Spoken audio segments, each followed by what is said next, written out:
कोल्हापूर जिल्ह्यामधल्या कागलमध्ये मंत्री हसन मुश्रीफ आणि नुकतेच तुतारी हाती घेतलेल्या समरजित सिंह घाटगे यांच्यामध्ये चांगली जुंपली आहे। शरद पवारांच्या उपस्थितीमध्ये घाटगे यांनी राष्ट्रवादी शरदचंद्र पवार यांच्या गटामध्ये प्रवेश केला।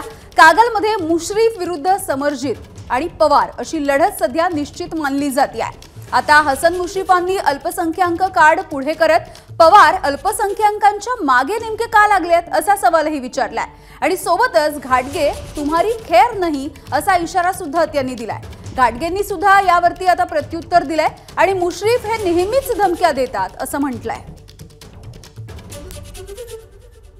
पवार साहेब हे माझे नेते आहेत, अजूनही माझ्या ते आदरस्थानी आहेत, परंतु मला हे समजत नाही की पवार साहेब आता इतकी आम्ही माणसं 45 आमदार गेलो, परंतु पवार साहेब आणि जयंत पाटील हे माझ्याच मागे माझ्यासारख्या सामान्य अल्पसंख्याकांच्या मागे का लागले आहेत आणि इतका सातका प्रयत्न का करतायत ह्याचं कोडं मला जास्त आहे। मी आदरणीय शरदचंद्र पवार साहेबांना जातीवादचा आरोप करताय, हे महाराष्ट्र आपल्याला माफ करणार नाही। पुरोगामी विचाराची चळवळ तुम्हाला माफ करणार नाही आणि आजच्या माध्यमातून तुम्हाला समरजी घाटगेला काय बोलायचे तुम्ही बोला, पण शरदचंद्र पवार साहेबांना जे जातीवादचा तुम्ही आरोप केलाय त्याची तुम्ही जाहीर माफी मागितली पाहिजे।